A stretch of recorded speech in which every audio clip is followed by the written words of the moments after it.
खड़े हैं यहाँ पर वीर सावरकर इंटरनेशनल एयरपोर्ट पे, फेमस सेल्यूलर जेल जिसको कि हम काला पानी की सज़ा के लिए भी जानते हैं। समुद्र के अंदर उन ब्यूटीफुल मछलियों को अपनी आंखों से साफ साफ देख पा रहे थे। वो कोरल्स और वो रंग बिरंगी मछलियाँ हमारे सामने तैरते हुए हमें एक अलग ही दुनिया में लेकर चली गई थी। मानो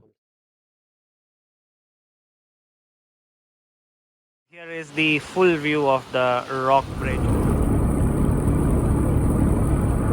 Hello guys and welcome to day 5 of Andaman series and इस वक्त मेरी गाड़ी में टाइम हो रहा है 11:15 and we are leaving from Neil Island. 11:20 पे हमारी क्रूज की छूटने का टाइम है and we all are seated now. And यहाँ से हम जा रहे हैं port Blair. So around 12:30 we'll reach Port Blair and then immediately we'll be shifted to Ross Island. तो आज की जो हमारी आइटनरी है वो थोड़ी सी लाइट है. We are travelling to Ross Island for 3-4 hours and then we come back to Port Blair and take rest and start our journey tomorrow to a new destination.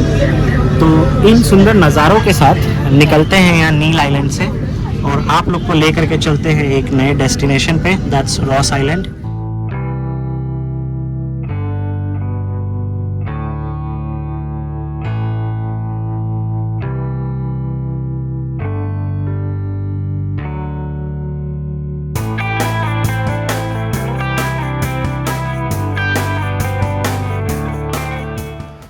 So guys ये रास्ता सीधा चला जाता है पोर्ट ब्लेयर लोकल जेटी को, जहाँ से कि रॉस आइलैंड के लिए जेटी खुलती है. तो we have reached Port Blair. हमने वो मैक क्रूज़ का क्रूज़ बोर्ड ऑफ कर लिया and we have reach the local jetty. और अब हम जा रहे हैं रॉस आइलैंड की तरफ. और जो सामने की तरफ आप लोग आइलैंड देख पा रहे हैं दैट्स द रॉस आइलैंड. तो रॉस आइलैंड और पोर्ट ब्लेयर बिल्कुल लोकल काइंड ऑफ है, बिल्कुल ज़्यादा डिस्टेंस नहीं है. The only thing to keep in mind is कि 2:30 is the last time for entry at Ross Island and 4 PM is the last time to do the exit from there. उसके बाद Ross Island close.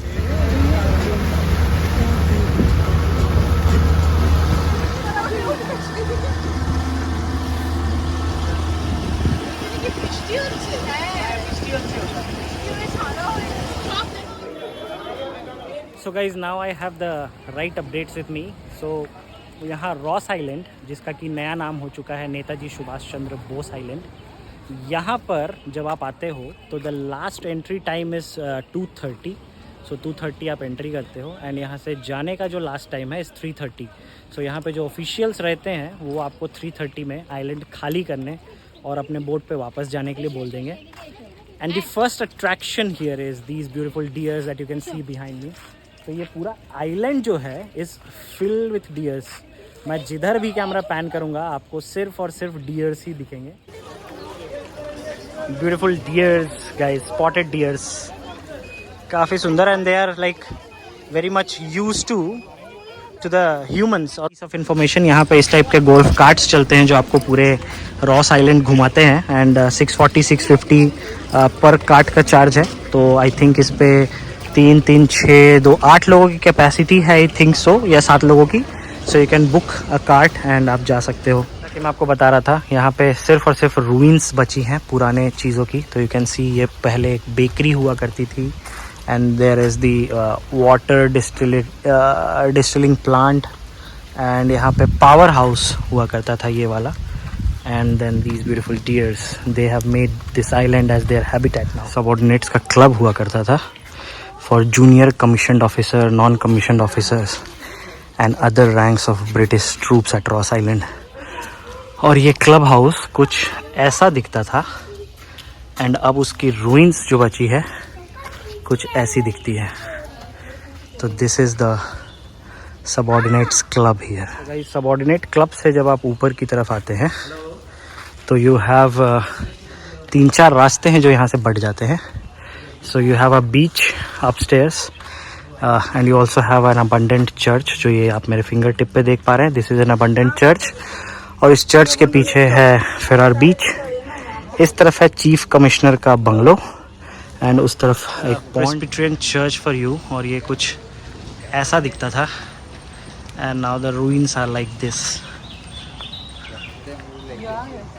तो ये छोटा सा एक church था I believe, ये आई थिंक प्रेयर रूम होगा यहाँ पे। सामने वहाँ होती होगी जीसस क्राइस्ट की मूर्ति एंड फादर वहीं पे खड़े होकर करते होंगे पूजा। So it's all complete ruin now. इसकी छत गिर चुकी है and all it's left with the old walls of the church. Glimpse of the abundant pond guys, जो मैंने आपको नीचे वहाँ बोर्ड पे दिखाया। तो other side of the pond there is the staircase. तो मैं थोड़ा सा गलत था, चर्च के पीछे से तो एक रास्ता अबंडेंट था ही, बट यहाँ से है सीढ़ियाँ टुवर्ड्स द बीच, और वो सामने जो है नीचे बीच है, बट वो जगह एक्सेसिबल नहीं है क्योंकि time to say goodbye to Ross Island. और हमारा आज का रॉस आइलैंड का आइटनरी यहीं एंड होता है। So we are back on the boat with our life jackets and with the loud sound of this Yamaha motor back from Ross Island. This was our lunch actually, जो हम उस time पे नहीं कर पाए. So this is Andhra plus Andaman, some mixed kind of chicken biryani.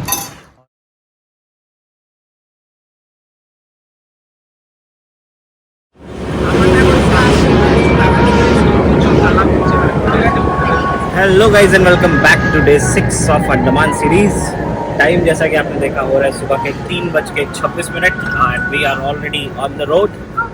तो आज जो है हमारा आखिरी दिन है अंडमान में, और इसको एंजॉय करने के लिए हम लोग जा रहे हैं बाराटांग, जहाँ पे कि हम देखेंगे जारवा ट्राइब के लोग। गाइस हम जो है आ चुके हैं एंट्रेंस गेट पे, और ये बाराटांग जाने वाले रास्ते में एक जंगल पड़ता है। तो जैसा कि अगर आप लोग देख पा रहे हो मेरे कैमरे में, यहाँ पे बहुत ही एक लंबी सी लाइन लगी हुई है सामने। तो सारी गाड़ियों को इस चेक पोस्ट पे आके रुकना पड़ता है, और ये पीछे तक आपको लाइन दिखेगी। तो चेक पोस्ट पे आपकी आईडीज़ चेक होती हैं, and then there is a time slot कि 6 बजे जो है ये गेट खुलता है चेक पोस्ट का, and then only everybody is allowed to enter the forest area.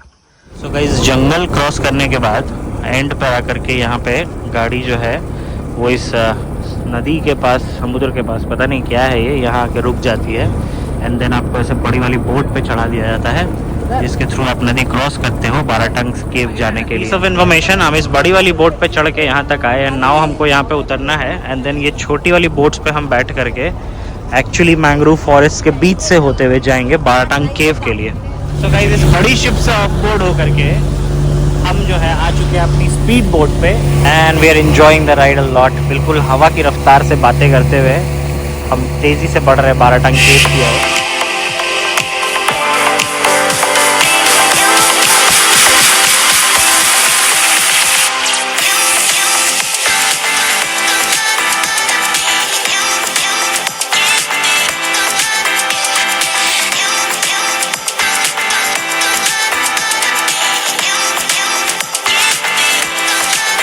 तो गाइस अब हम लोग फाइनली मैंग्रोव फॉरेस्ट के अंदर आ चुके हैं, and we have almost reach the Baratang cave. तो यहाँ पे है वो फोर्ट जहाँ we will deboard our speed boat.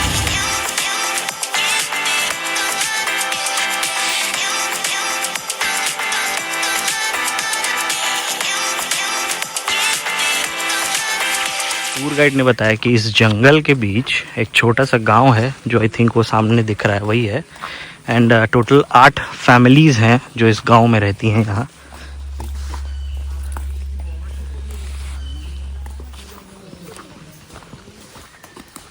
Finally इतने सारे एडवेंचरस अप्स एंड डाउन्स के साथ हम एंटर कर रहे हैं बाराटांग केव के अंदर, and we are tired as hello.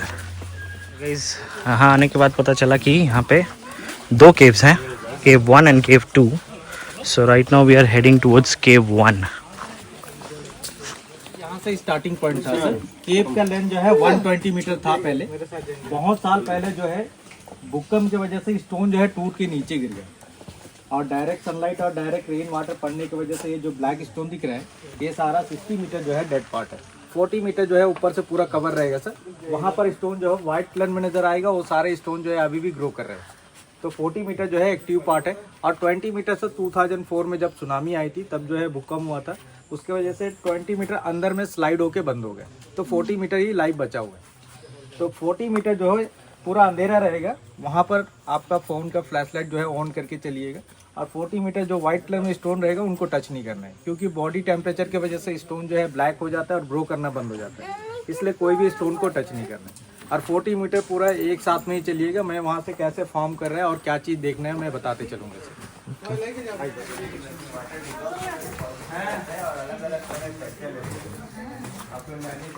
अभी बारिश के थोड़ा सीजन है, इसलिए रूट पे बहुत ज्यादा पानी है, इसलिए वाटर ड्रॉप जो है आपको कंटिन्यूस नजर आएगा। कोई कोई जगह में अभी भी ड्रॉपिंग कंटिन्यूस हो रहा है।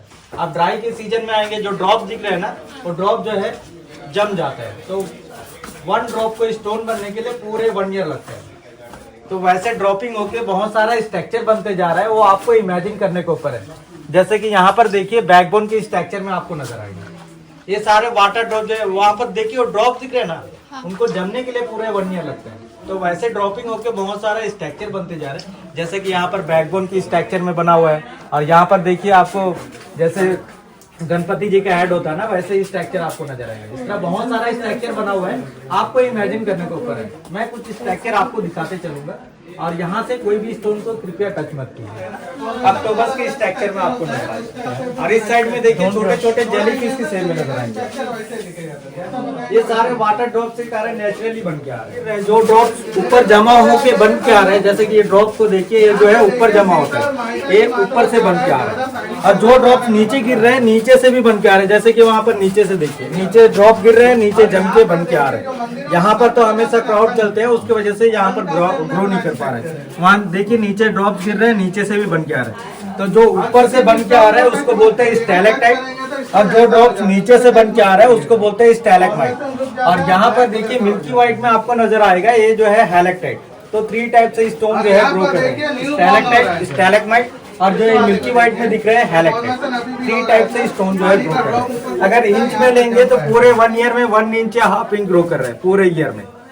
ये देखिए, ये अभी तक का टच नहीं हुआ है सर। इनको भी टच होने के लिए कम से कम 30 से 35 साल लग जाएगा। और सिंक होल से आप देख सकते हैं डायरेक्ट रेन वाटर जहाँ जहाँ भी पड़ रही है, वो सारे स्टोन जो है ब्लैक हो चुके हैं, वो डेड हो चुके हैं। ऊपर एक छोटा सा हॉल है सर, वहाँ से मट्टी वाली सैंड आ रही है। मट्टी वाली सैंड के साथ में कैल्शियम कार्बोनेट मिक्स हो रहा है, उसके वजह से गोल्डन कलर या मट्टी के कलर में लग रहा है। और इसमें भी सिलिका एंड माइका, इसलिए शाइनिंग हो रहा है।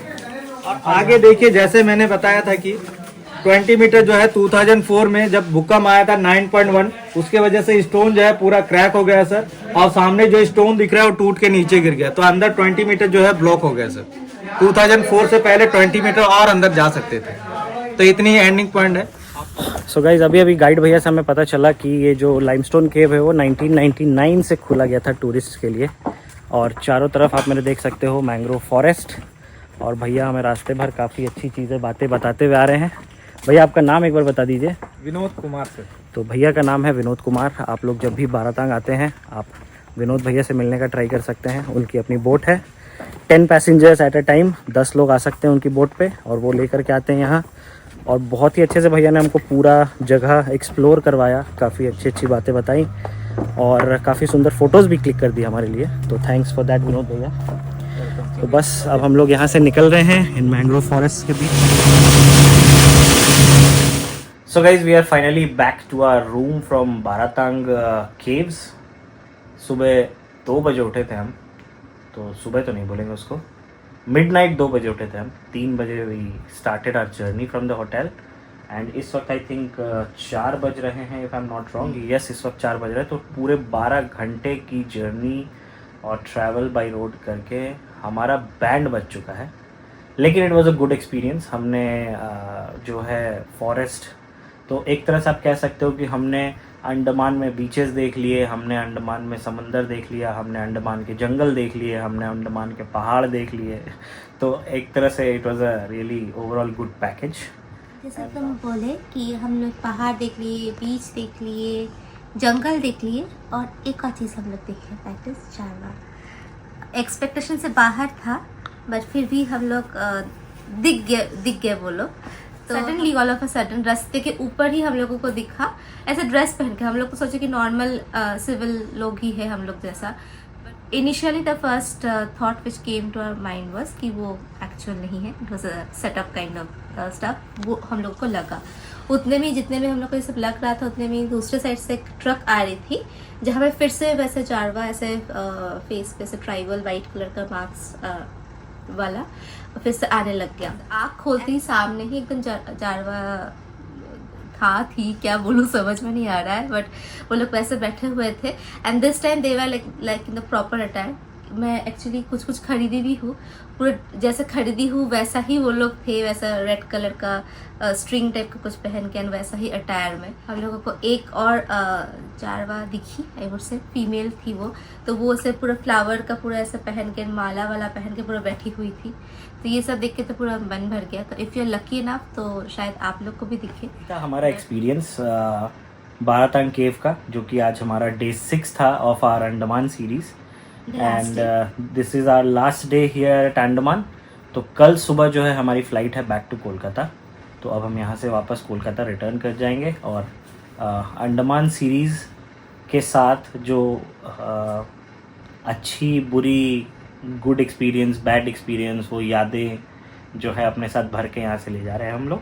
आई होप आप लोगों को वीडियोस पसंद आ रहे होंगे, थोड़ा बहुत इन्फॉर्मेशन भी मिल रहा होगा। आप अंडमान आते हैं तो कहाँ कहाँ जा सकते हैं, क्या क्या देख सकते हैं, क्या क्या घूम सकते हैं, उसका इन्फॉर्मेशन आपको मिल रहा होगा। एंड आई होप कि these videos are being helpful for you in all other manners.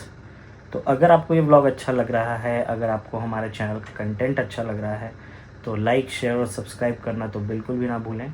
और अपने कमेंट्स के थ्रू हमें ज़रूर बताएं कि हम और क्या ऐड ऑन कर सकते हैं, हम और क्या बेटर कर सकते हैं, जिससे कि आपका जो एंटरटेनमेंट है और आपका जो वीडियो कंजम्पशन का जो इंटरेस्ट है वो और अच्छा हो सके हमारे चैनल के, हमारे वीडियोस के लिए।